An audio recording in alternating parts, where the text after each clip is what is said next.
আসসালামু আলাইকুম ওয়া রাহমাতুল্লাহি ওয়া বারাকাতুহু নাহমাদুহু ওয়া নুসাল্লি আলা রাসূলিহিল কারীম আম্মা বা'দ।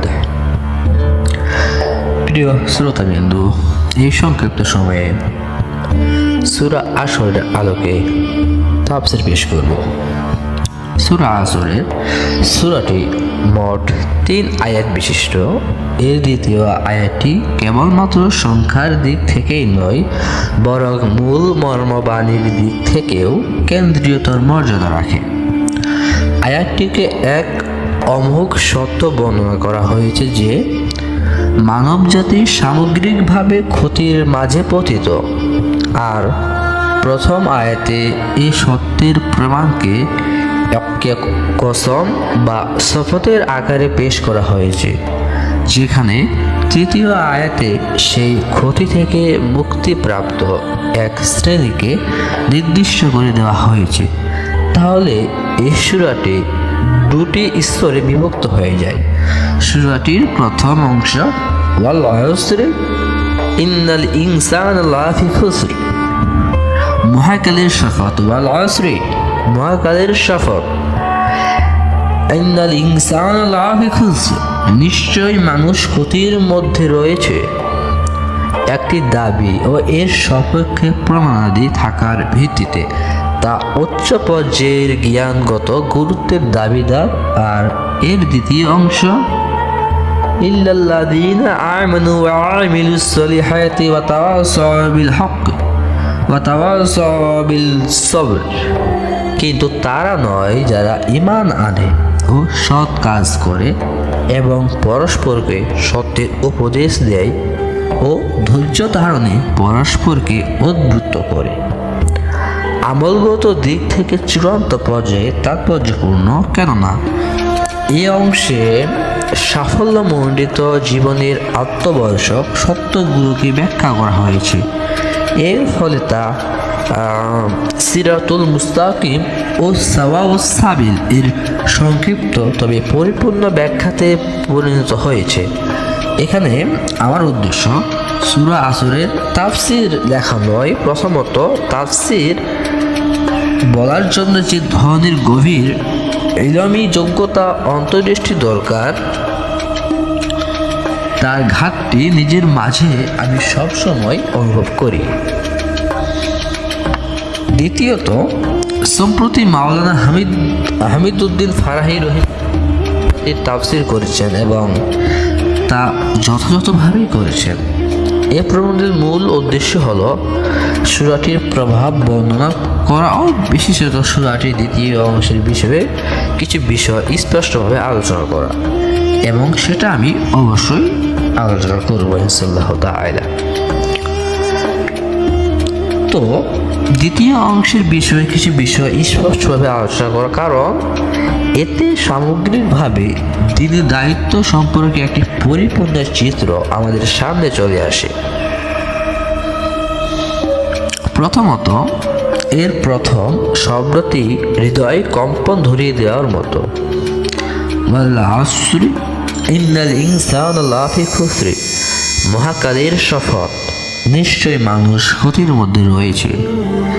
একদিকে কেবলমাত্র এর শব্দের মাঝে আছে এক সতর্ককারী ভাব, অন্যদিকে এর গভীর উপলব্ধি উদাসীনতার স্বপ্নে বিভোরদের ঘুম থেকে জেগে তোলার জন্য এক অ্যালার্ম সংকেত স্বরূপ যে ইন্নাল ইনসানা লাফি খুসর, নিশ্চয়ই মানুষ ক্ষতির মধ্যে রয়েছে। দ্বিতীয়ত, এর প্রথমাংশে একটি মূলনীতি বর্ণিত হয়েছে, আর দ্বিতীয় অংশে সেই মূলনীতির ব্যতিক্রম বা ব্যত্যয় বর্ণিত হয়েছে, অর্থাৎ ক্ষতিগ্রস্ততা মানুষের সর্বজনীন বাস্তবতা আর সাফল্য এক ব্যতিক্রমী অংশ মাত্র। একই কথা সূরা 3-এও পাওয়া যায়, যেখানে সুম্মা রাদাদনাহু আসফালা সাফিলিন, অতঃপর আমি তাকে হীনগ্রস্তদের হীনতায় পরিণত করি। এর মাধ্যমে মানব জাতির সামগ্রিক ও সাধারণ অবস্থার বর্ণনা করা হয়েছে, আর বলা হয়েছে ইন্নাল্লাযীনা আমানু ওয়া আমিলুস সলিহাতি ফালাহুম আজরুম গায়রু মামনুন। কিন্তু যারা বিশ্বাস স্থাপন করেছে ও সৎকর্ম করেছে তাদের জন্য রয়েছে অশেষ পুরস্কার। এর মাধ্যমে সেই সাধারণ অবস্থা থেকে ব্যতিক্রমী এক অংশের কথা বলা হয়েছে।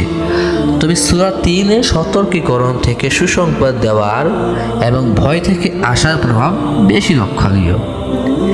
একদিকে লাকাদ খালাকনাল ইনসানা ফি আহসানি তাকওয়িম, এই আয়াতটির মাধ্যমে আশ্বস্তকরণে সুপ্ত সান্ত্বনা। অপরদিকে ফালাহুম আজরুম গায়রু মামনুন, তাদের জন্য রয়েছে অশেষ পুরস্কার। এর মাধ্যমে যে প্রদত্ত সুসংবাদ মিলে যেন সফলতা ও মুক্তির লিখিত জামানত। সূরা আসরে না এই ধরনের কোনো সান্ত্বনা আশ্বস্ত আছে আর না কোনো প্রতিশ্রুতি, বরং ক্ষতি থেকে বাঁচার পর ও মুক্তির উপায় বলেই সূরাটি সমাপ্ত হয়েছে। সূরা আসরে সূরা 3-এর মোকাবেলায় সতর্কতার প্রাধান্য পাওয়ার আরেকটি স্তর হলো সূরা 3-এ ক্ষতি থেকে বাঁচার জন্য ঈমানের পাশাপাশি কেবল আমলে সলেহকে উল্লেখ করা হয়েছে, যেখানে সূরা আসরে ক্ষতি থেকে মুক্তির সত্য হিসেবে ঈমান ও আমল সালিহের পাশাপাশি আরও দুটি কঠিন ও ভারী সত্য জুড়ে দেওয়া হয়েছে। একটি হলো পরস্পরকে হকের দিকে আহ্বান করা ও একে অপরকে সবরের উপদেশ দেওয়া। এর সূরাদ্বয়ের মাঝে সূক্ষ্ম পার্থক্য বোঝার ক্ষেত্রে ঈসা আলাইহিস সালামের একটি উক্তি বেশ উপকারী হবে বলে মনে হয়। ঈসা আলাইহিস সালাম বলেন, "Enter through the narrow gate, for wide is the gate and broad is the road that leads to destruction, and many enter through it. But small is the gate and narrow the road that lead to life, and only a few find it." যার অর্থ হচ্ছে কি, সংকীর্ণ দরজা দিয়ে প্রবেশ করো, enter through the narrow gate, for wide is the gate and broad is the road that leads to destruction. কেননা প্রশস্ত ও সুপরিসর রাস্তা ধ্বংসের দিকে নিয়ে যায়, and many enter through it, আর সে রাস্তার পথিকও অনেক বেশি। But small is the gate and narrow the road that leads to life.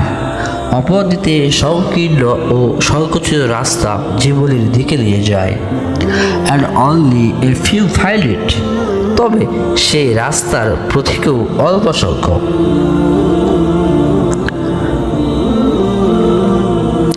আমি মানুষকে সৃষ্টি করেছি অতি উত্তম আকার আকৃতি দিয়ে।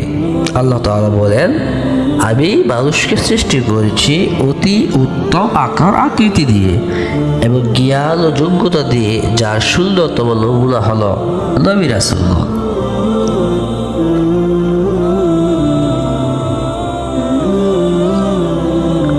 যদিও সূরা আসর ও সূরা 3 এই উভয় সূরাতে ঈসা আলাইহিস সালাম এর বর্ণিত দুটি পথরই বর্ণনা আছে, তবে সূরা আসরের প্রতিপাদ্য মূলত সেই প্রশস্ত রাস্তাটি যে রাস্তার পথিকগণ মানব জাতির একটি বড় অংশ, যারা ইন্দ্রিয় দোষ আর কামনার অনুসরণে উদর ও লজ্জা স্থানের পূজায় মেতে আছে।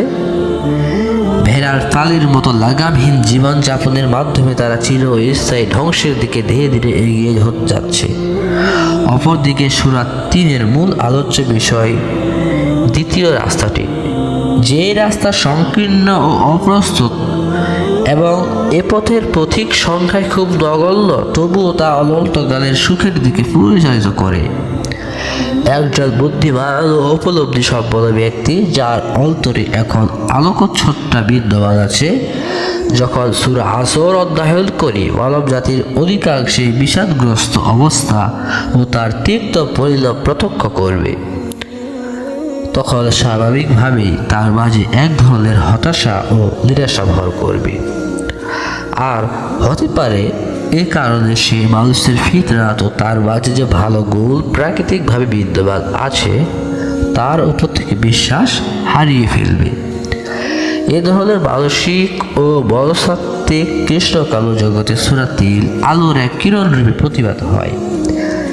এতে করে নিরাশবাদী আত্মা এক ঝলক পবিত্র আত্মাদের মানবীয় ফিতরাত ও প্রকৃতির মর্যাদা ও সম্মান প্রত্যক্ষ করে।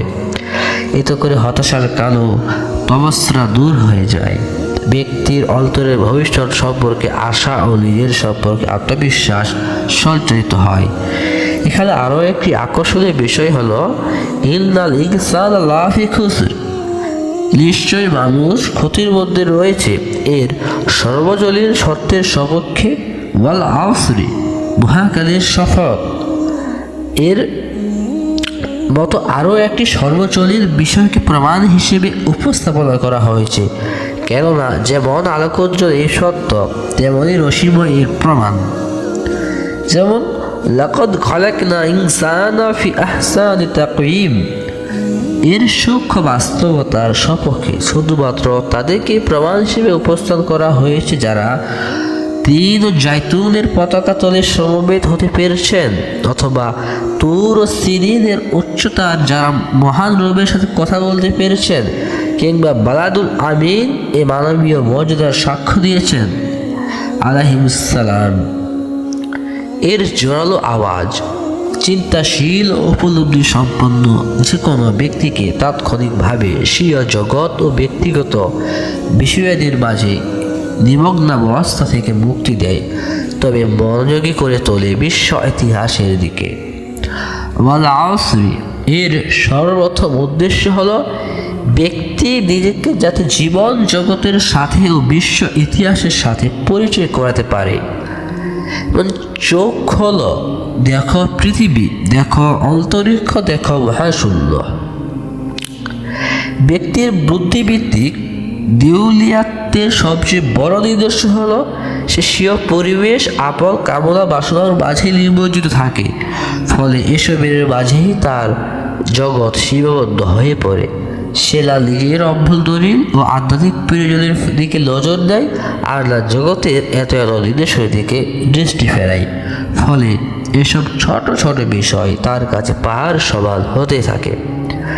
নিজের কামনা বাসনার পিছে ছুটতে ছুটতে সে নিজেকে বিনাশ করতে থাকে।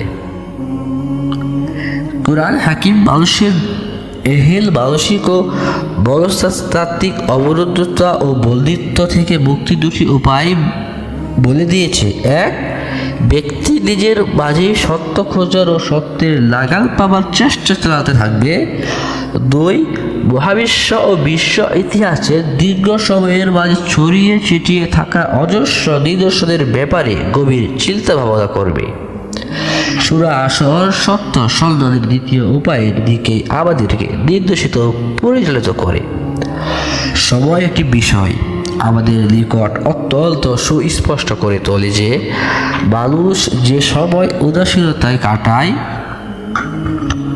এবং যে সময়কে সে মনে করে স্থির, তা মূলত অতীব দ্রুত বেগে ফুরিয়ে যাচ্ছে।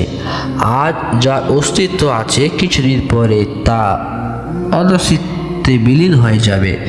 সময়ের ওয়াইদারে নতুন খেলোয়াড়ের আবির্ভাব হবে। সময়ের দ্রুততা ও বিদ্যুৎ সমান গতি সুউচ্চ স্বরে ঘোষণা করছে, আর গাফেল লোকেরা আমাদের ও তোমাদের সকল কামনা বাসনা চোখের পলকে নিঃশেষ হতে যাচ্ছে। বয়সের ফুরসত শীঘ্রই ফুরিয়ে যাচ্ছে। দুনিয়ার ভোগবিলাস বরফের মতোই বিগলিত হয়ে যাচ্ছে। এই তো আর কিছুটা দিন, এরপর তোমরা অতীতের ইতিহাস আর গল্পের অংশ হয়ে যাবে।